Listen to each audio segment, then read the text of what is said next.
Horton Hears a Who by Dr. Seuss. On the 15th of May, in the jungle of Newell, in the heat of the day, in the cool of the pool, he was splashing, enjoying the jungle's great joys, when Horton the elephant heard a small noise. So Horton stopped splashing. He looked toward the sound. "That's funny," thought Horton. "There's no one around."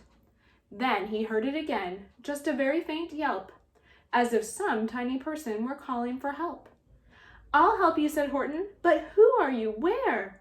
He looked and he looked. He could see nothing there, but a small speck of dust blowing past through the air. "I say," murmured Horton, "I've never heard tell of a small speck of dust that is able to yell.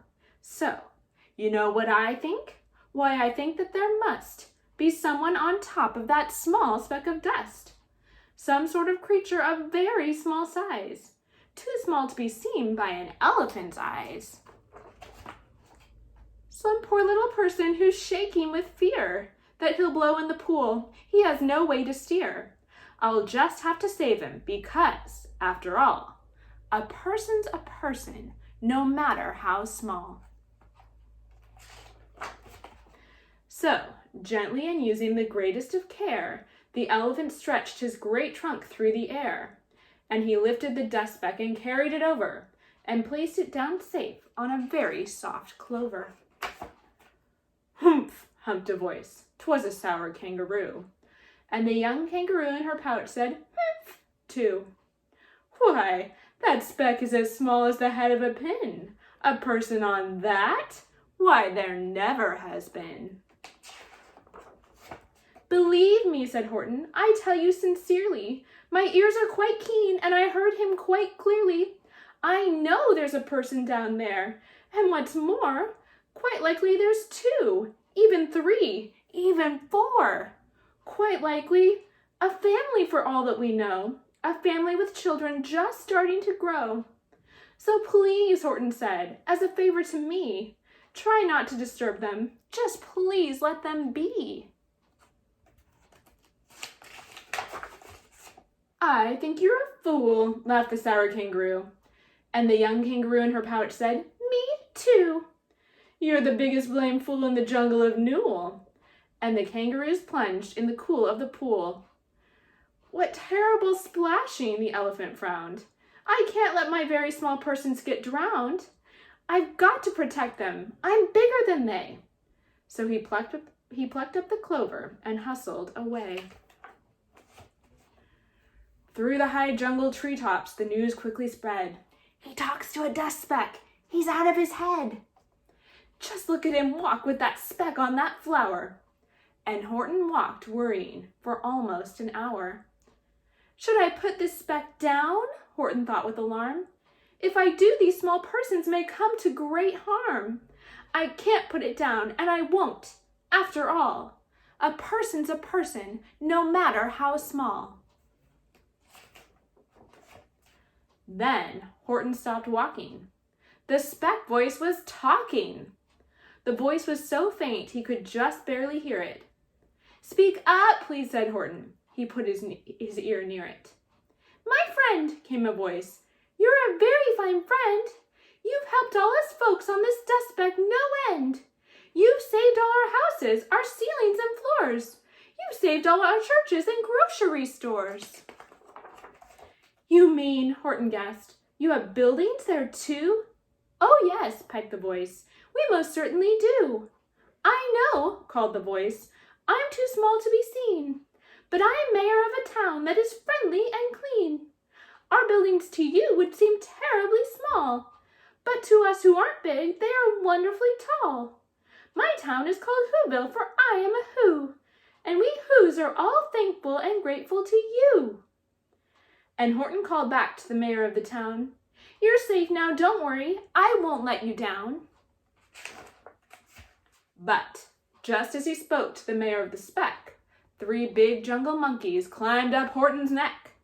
The Wickersham brothers came shouting, "What rot! This elephant's talking to Whos who are not. There aren't any Whos and they don't have a mayor. and we're going to stop all this nonsense, so there. They snatched Horton's clover. They carried it off to a black-bottomed eagle named Vladikoff, a mighty strong eagle of very swift wing. And they said, "Will you kindly get rid of this thing?" And before the poor elephant even could speak, that eagle flew off with the flower in his beak.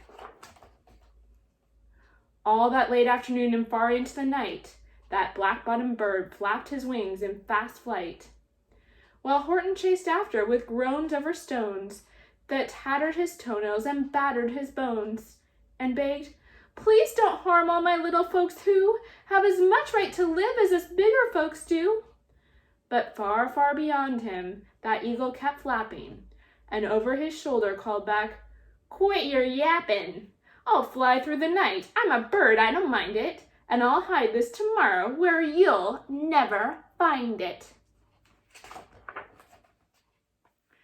And at 6:56 the next morning he did it. It sure was a terrible place that he hid it. He let that small clover drop somewhere inside of a great patch of clovers 100 miles wide. "Fine that," sneered the bird, "but I think you will fail." And he left with a flip of his black-bottomed tail. "I'll find it," cried Horton. "I'll find it or bust. I shall find my friends on my small speck of dust." And clover by clover with care, he picked up and searched them and called, "Are you there?" But clover by clover he found that the one he sought for was just not around. And by noon poor old Horton, more dead than alive, had picked, searched, and piled up 9,005. Then on through the afternoon, hour by hour, till he found them at last on the 3,000,000th flower. "My friends," cried the elephant, "tell me, do tell, are you safe? Are you sound? Are you whole? Are you well?" From down on the speck came the voice of the mayor. "We've really had trouble, much more than our share. When that black-bottomed birdie let go and we dropped, we landed so hard that our clocks have all stopped. Our teapots are broken, our rocking chair smashed, and our bicycle tires all blew up when we crashed. So Horton, please," pleaded the voice of the mayor, "will you stick by us who's while we make our repairs?" "Of course," Horton answered, "of course I will stick. I'll stick by you small folks through thin and through thick."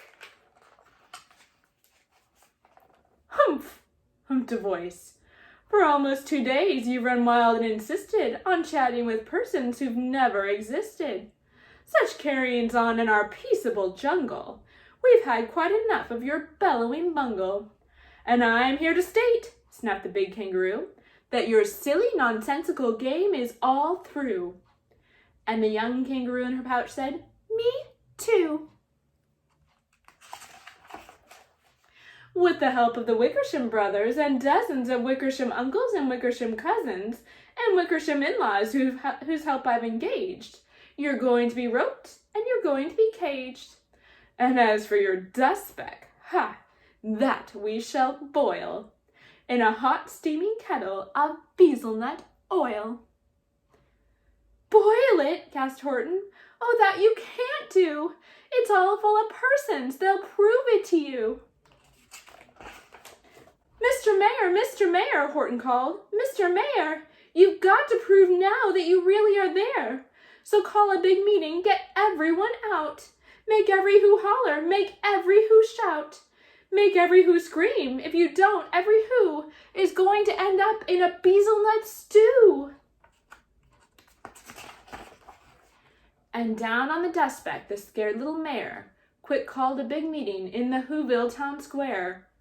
And his people cried loudly. They cried out in fear, "We are here! We are here! We are here! We are here!" The elephant smiled. "That was clear as a bell. You kangaroos surely heard that very well." "All I heard," snapped the big kangaroo, "was the breeze and the faint sound of wind through the far distant trees. I heard no small voices, and you didn't either." And the young kangaroo in her pouch said, Me neither. Horton fought back with great vigor and vim, but the Wickersham gang was too many for him. They beat him, they mauled him, they started to haul him into his cage, but he managed to call to the mayor, "Don't give up, I believe in you all. A person's a person, no matter how small. And you very small persons will not have to die if you make yourselves heard, so come on now and try." The mayor grabbed a tom-tom. He started to smack it. And all over Whoville they whooped up a racket. They rattled tin kettles, they beat on brass pans, on garbage pail tops and old cranberry cans. They blew on bazookas and blasted great toots, on clarinets, oompas and boompas and flutes. Great gusts of loud racket came high through the air. They rattled and shook the whole sky, and the mayor called up through the howling mad hullabaloo, "Hey, Horton, how's this? Is our sound coming through?" And Horton called back, "I can hear you just fine, but the kangaroo's ears aren't quite as strong as mine. They don't hear a thing. Are you sure all your boys are doing their best? Are they all making noise? Are you sure every who down in Whoville is working? Quick, look through your town. Is there anyone shirking?" Through the town rushed the mayor from the east to the west, but everyone seemed to be doing his best. Everyone seemed to be yapping or yipping. Everyone seemed to be beeping or bipping. But it wasn't enough. All this ruckus and roar. He had to find someone to help him make more. He raced through each building. He searched floor to floor.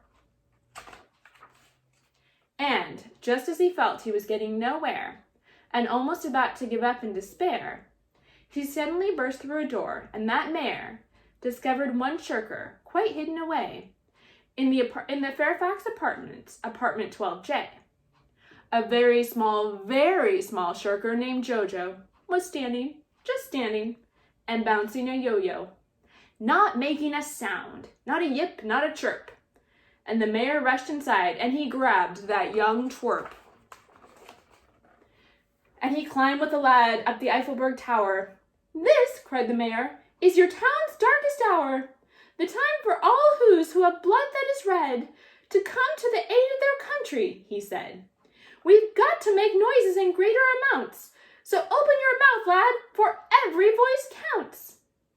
Thus he spoke as he climbed. When he got to the top, the lad cleared his throat and he shouted out, "Yop!"